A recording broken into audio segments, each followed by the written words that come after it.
ගොඩක් ලස්සන නේද දවසක්. හොඳට අවුවත් වැටිලා තියෙනවා. ඉතින් අපි තුන්දෙනා අද උදේම පිටත් වුණා පල්ලි යන්න. පල්ලි ගිහිල්ලා ඉවරලා අපි හිතුවා බබාව පාක් එකකට එක්කන් යන්න ඕනේ කියලා. අපි පල්ලි යන්නේ ඔයාමවලට. ඉතින් ඔයාමවල තියෙනවා සෝගෝ කියලා පාක් එකක්.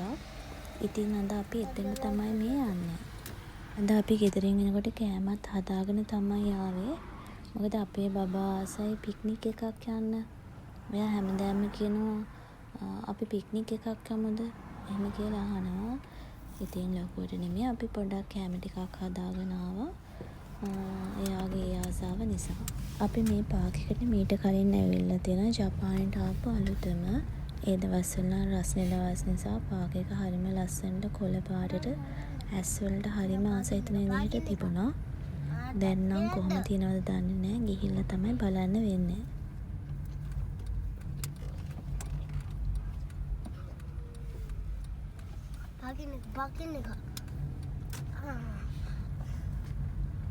Pakin ka atin dia. Ane ikat kata. Pakin atin මේ තියෙන මෙතන. බේරුණා. දෙකක් විතර තියෙනවනේ ඕනේ කවුද ගන්න පුළුවන්. ඕනේ එකක් ඔයා දාන්න. ඕනේ කමඩ කරාලින්න ඕනේ. දැන් අපි පාක් එක ඇතුළට යන ගමන් ඉන්නේ. බලන්නකෝ මං ඔයාලට කලින් කිව්වේ පාක් එක අපි කලින් එනකොට හරි ලස්සනට කොළ පාටට තිබුණා කියලා. දැන් මුළු පාක් එකම වේලිලා ගිහිල්ලා. සීතල නිසා ඔක්කොම තනකොළ මැරිලා ගිහිල්ලා. අන්න දැන් අපේ බබා ආපු ගමන්ම සෙල්ලම පටන් ගත්තා.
දැන් අපි මේ හදන්නේ බයිසිකල් එකේ පාක් එකේ වටේ රවුමක් යන්න.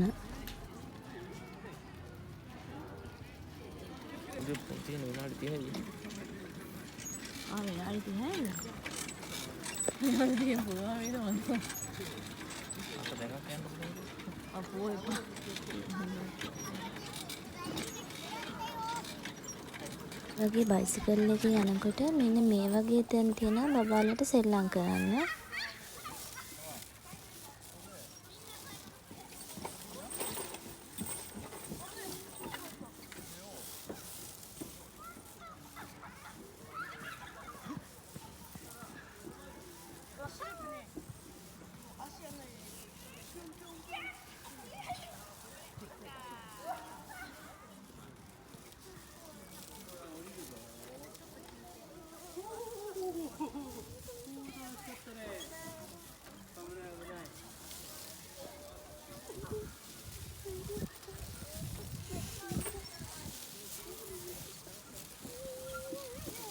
වන්නම් වයයි තැමේ කියලා වන්නම්. 自分の力で行ったから自分の力で戻ってこい。叩いてから掴むんだよ。මතකේ.